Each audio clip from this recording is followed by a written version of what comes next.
Have you ever witnessed a moment so transformative it changed everything you thought you knew about food? Today's story takes us from the bustling streets of Manila to the prestigious kitchens of Tokyo, where pride, prejudice, and Filipino street food collide in the most unexpected way. Before we dive into this incredible journey, drop a comment below and tell us where you're watching from. Are you team street food or fine dining? Let's find out together. Master Hiroshi Tanaka stood at the peak of culinary excellence in Tokyo. For 30 years, he had perfected his craft in Michelin-starred restaurants, earning 3 stars and international acclaim. His kaiseki restaurant, Sakura no Yume, was a temple of precision where every ingredient was treated with reverence. Hiroshi believed that true cuisine required years of training, expensive ingredients, and an unwavering dedication to tradition. Street food, to him, was merely sustenance for those who couldn't appreciate real gastronomy. When the International Culinary Exchange Program invited Hiroshi to Manila, he accepted reluctantly. The organizers wanted him to explore Southeast Asian cuisine and share his expertise with local chefs. Hiroshi saw it as an opportunity to educate rather than learn. He packed his Japanese knives, his chef whites, and his prejudices. Manila would be a brief stopover in what he considered the less sophisticated side of Asian cuisine. He had no idea this trip would shatter everything he believed. Maria Santos had never stepped inside a fancy restaurant. The 65-year-old grandmother had spent 40 years perfecting her craft on the corner of Taft Avenue, selling kwek-kwek, fish balls, and her legendary chicken inasal. Her small cart, painted bright yellow and red, was a Manila institution. Regular customers lined up daily, drawn by the intoxicating aroma of her sauces and marinades. She had learned these recipes from her mother, who learned them from her grandmother before her. Success, to Maria, was measured in satisfied smiles. The fateful encounter happened at a food festival organized by the exchange program. Hiroshi walked through the vendor stalls with barely concealed disdain, his translator struggling to keep up with his rapid-fire criticisms. Everything was too oily, too sweet, or too unsophisticated. When he reached Maria's cart, he watched her flip skewered quail eggs in bubbling orange batter. His nose wrinkled at the sight of the deep fryer, the plastic containers, and the crowd of people eating with their hands. This was everything he despised. Through his translator, Hiroshi made his thoughts clear. He called her setup unhygienic, her technique primitive, and her food barely worthy of being called cuisine. The surrounding crowd fell silent as Maria stood there, tongs in hand, facing this immaculately dressed Japanese chef who spoke of her life's work with such contempt. But Maria didn't flinch or argue. She simply smiled, picked up a stick of her freshly made kwek-kwek, and held it out to him. Her eyes carried a challenge he couldn't ignore. Hiroshi hesitated, his pride warring with curiosity. The cameras from the food festival's documentary crew circled around them, capturing every moment. He couldn't back down now without looking foolish. With exaggerated reluctance, he accepted the skewer, examining the bright orange coating as if it might be poisonous. The crowd held its breath as he took the smallest possible bite. His face remained neutral, professional, betraying nothing of the explosion happening on his palate. Then something shifted in his expression. The exterior crackled perfectly, giving way to the tender quail egg beneath. The batter, which he had dismissed as crude, revealed layers of flavor he hadn't anticipated. Subtle hints of garlic, the earthiness of annatto, and a delicate balance of salt that enhanced rather than overwhelmed. The accompanying sauce, a dark sweet spicy blend, completed the experience in a way that surprised him. It wasn't refined in the way he understood refinement, but there was an undeniable mastery in its simplicity. His certainty began to crack. Hiroshi asked for another piece, this time trying her fish balls. Maria obliged, watching him carefully as he tasted the handmade fish cakes swimming in her special sauce. These weren't the processed ones sold elsewhere. She ground the fish herself every morning, mixed with her secret combination of spices. The Japanese chef chewed slowly, his trained palate dissecting every component.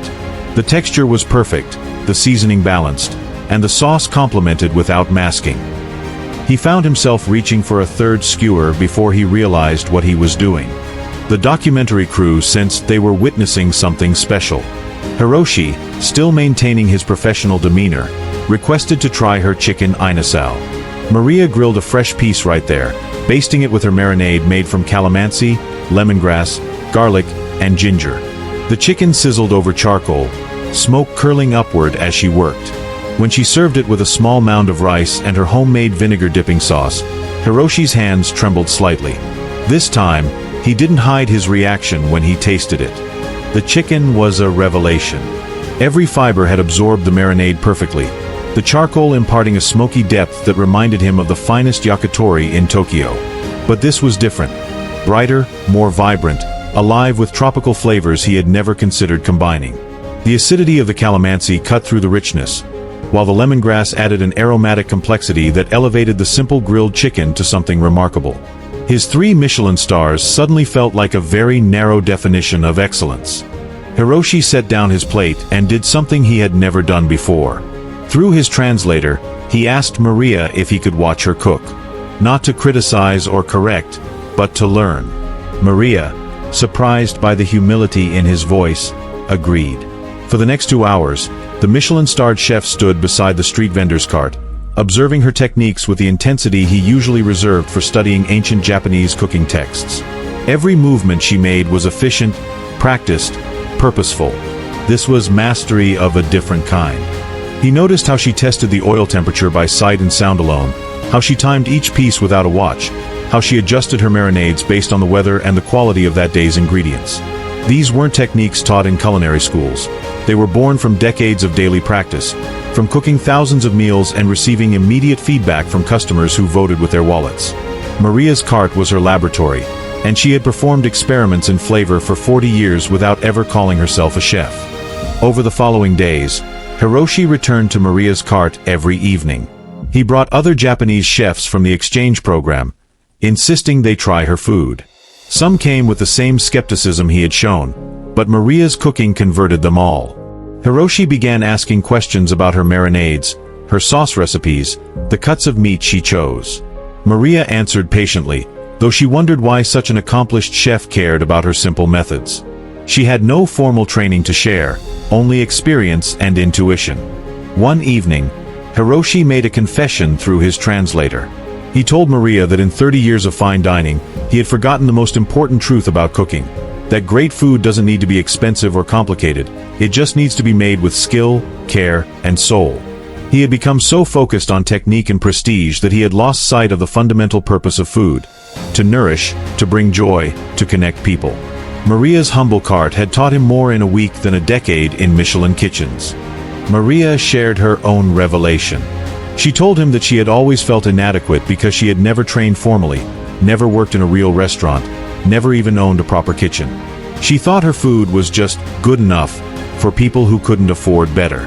Hiroshi's interest had shown her that she wasn't just a street vendor. She was a custodian of culinary tradition, a master of her craft in her own right.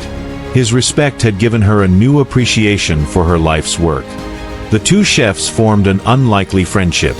Hiroshi extended his stay in Manila by 2 weeks, spending his days at Maria's cart and his evenings in his hotel room, furiously taking notes. He documented her recipes, her techniques, her philosophy. Maria, in turn, asked about his world: the fancy restaurants, the famous customers, the pressure of maintaining Michelin stars. They discovered that despite their vastly different paths, they shared the same fundamental dedication to their craft and the same love for feeding people. Hiroshi proposed a collaboration that shocked everyone. He wanted to host Maria in Tokyo, to feature her food at a special event in his restaurant. The idea seemed impossible: a street vendor cooking in a 3 Michelin-star establishment. His investors worried it would damage their reputation. Maria worried she would embarrass herself among Tokyo's elite diners. But Hiroshi insisted, arguing that true culinary excellence existed beyond the boundaries of fancy dining rooms. Eventually, both sides agreed to the unprecedented experiment. 3 months later, Maria arrived in Tokyo carrying coolers filled with her marinades, sauces, and spices. Hiroshi had arranged for a special 10-day event called Manila Meets Tokyo, where Maria would prepare her street food in his restaurant's kitchen. The event sold out within hours of being announced, with Tokyo's food critics and enthusiasts curious to see what had so profoundly affected the notoriously exacting Master Tanaka. Some expected disaster. Others anticipated a circus. No one knew what would actually happen. The first night was tense. Maria stood in Hiroshi's pristine kitchen, surrounded by stainless steel, sous chefs in crisp whites, and equipment that cost more than her entire cart. She set up her charcoal grill right in the middle of the kitchen, much to the shock of Hiroshi's team. As smoke filled the space and the smell of lemongrass and calamansi wafted through the dining room, the sous chefs exchanged worried glances.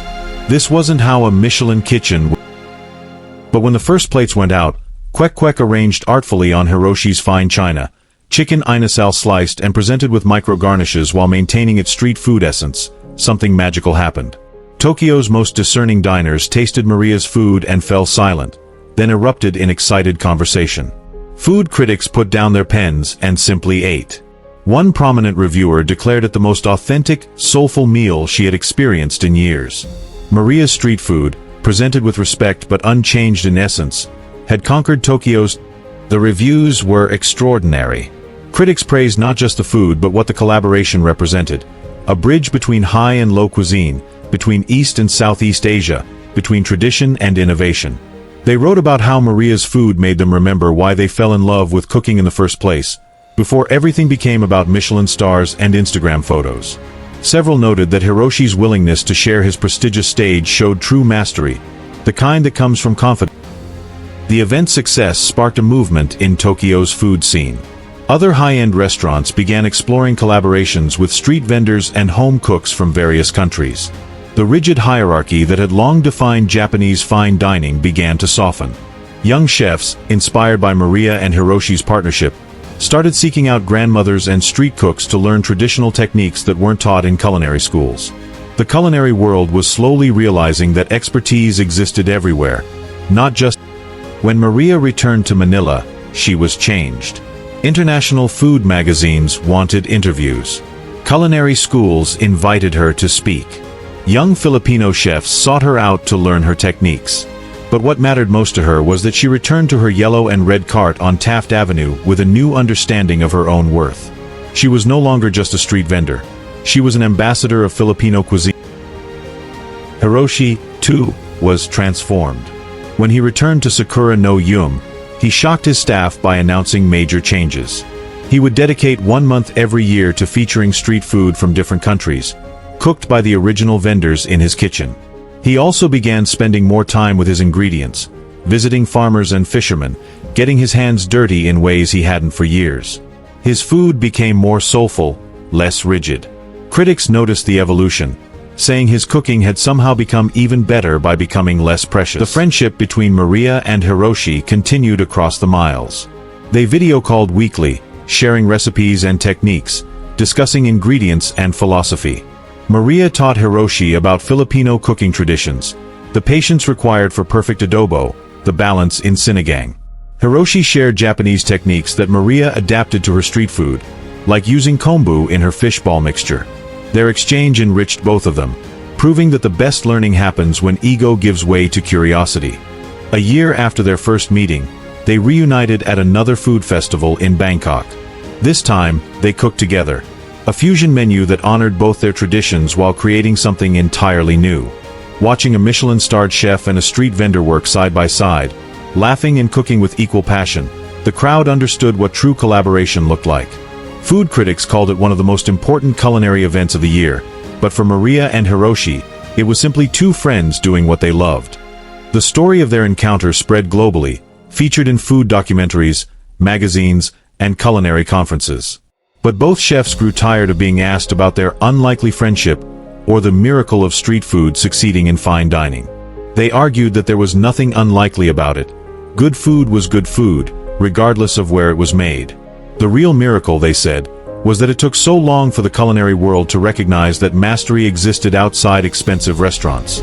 Today, Maria still operates her cart on Taft Avenue. It's a bit bigger now, and she has help from her daughter and granddaughter who are learning her recipes. Tourists occasionally visit, having heard about the grandmother who cooked in Tokyo, but most of her customers are still the regular Filipinos who have been eating her food for decades. She doesn't charge more despite her fame. For her, cooking has always been about community, not profit. Success is still measured in satisfied smiles. Hiroshi continues running Sakura no Yume, but his perspective has fundamentally changed. He trains his young chefs differently now, sending them to learn from street vendors and home cooks before they're allowed to work on his prestigious line. He teaches them that technique without soul is empty, that the most refined palate must remain humble enough to learn from anyone. His restaurant has kept its 3 Michelin stars, but he says the education Maria gave him was worth far more than any rating. The Japanese chef who once laughed at Filipino street food learned the most valuable lesson of his career from a grandmother with a cart. Excellence isn't about expense or exclusivity. It's about mastery, dedication, and the courage to keep learning. Maria learned that her decades of work deserved recognition and pride. Together, they proved that the culinary world is richer when we break down the walls between high and low, when we recognize that the greatest cooking can happen anywhere a skilled, passionate person has the tools to create. True cuisine knows no boundaries.